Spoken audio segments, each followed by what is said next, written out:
Hello friends, welcome to my channel మన ఇంటి వంటలు. నేను మీ సుధాను. ఈరోజు మేము ముందుకు వచ్చేసాను ఆలు రైస్తో. చాలా తక్కువ టైంలో రుచికరంగా అప్పటికప్పుడు చేసుకొని తినాలనిపించినప్పుడు ఈ రెసిపీని ప్రిపేర్ చేయండి. చాలా సులభం చేసుకోవడం, చాలా టేస్టీగా ఉంటుంది. ఇప్పుడు ఎలా చేసుకోవాలో చూపిస్తాను పదండి. ఫస్ట్ స్టవ్ పైన ఒక ప్యాన్ పెట్టుకొని అందులో 6 నుంచి 7 టేబుల్ స్పూన్ల వరకు ఆయిల్ని వేసుకోండి. ఇక్కడ నేను 2 ఆలుగడ్డల్ని తీసుకొని పైన పీల్ ఆఫ్ చేసి నీట్గా క్లీన్ చేసుకొని ఈ విధంగా మీడియం సైజులో కట్ చేసుకున్నాను. ఆలును మొత్తం ఆయిల్లో వేసుకోవాలి.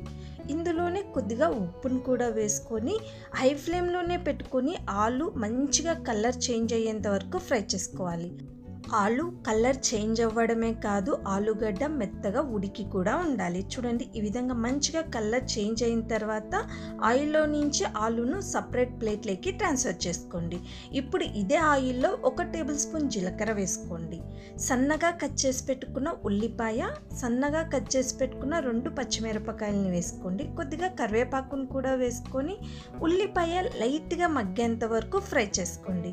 ఉల్లిపాయ మగ్గిన తర్వాత ఇందులో 1 టేబుల్ స్పూన్ అల్లం వెల్లుల్లి పేస్ట్ వేసుకొని పచ్చివాసన పోయే వరకు బాగా కలుపుకోండి.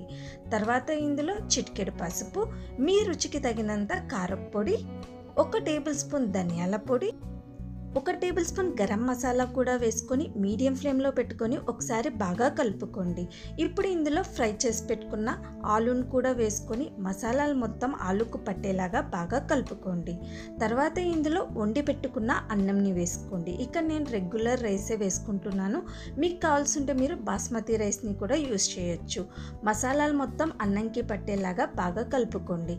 నేను అన్నం వండుకునేటప్పుడే ఉప్పు వేసుకున్నానండి, కాబట్టి ఇక్కడ నేను రుచి చూసి ఉప్పు సరిపోకపోతే వేసుకుంటున్నాను. మీకు మీ రుచికి తగినంత మీరు ఉప్పును వేసుకొని బాగా కలుపుకోండి. అంతే అండి, ఫైనల్గా ఆలూ రైస్ రెడీ అయిపోయింది. చాలా సింపుల్ కదా. మార్నింగ్ లంచ్ బాక్సెస్ కానీ, లేదా వేడిగా అప్పటికప్పుడు చేసుకొని తినాలనిపించినప్పుడు కానీ, అన్నం మిగిలిపోయినప్పుడు కానీ ఈజీగా చేసుకోవచ్చు ఈ రెసిపీ. మీరు మీ ఇంట్లో ట్రై చేసేయండి. మీకు ఎలా వచ్చిందన్నది నాకు కామెంట్ సెక్షన్లో చెప్పండి. వీడియో నచ్చినట్లయితే లైక్ చేయండి, షేర్ చేయండి. మోర్ ఇంట్రెస్టింగ్ వీడియోస్ కోసం ఛానల్ని సబ్స్క్రైబ్ చేసుకోండి. థ్యాంక్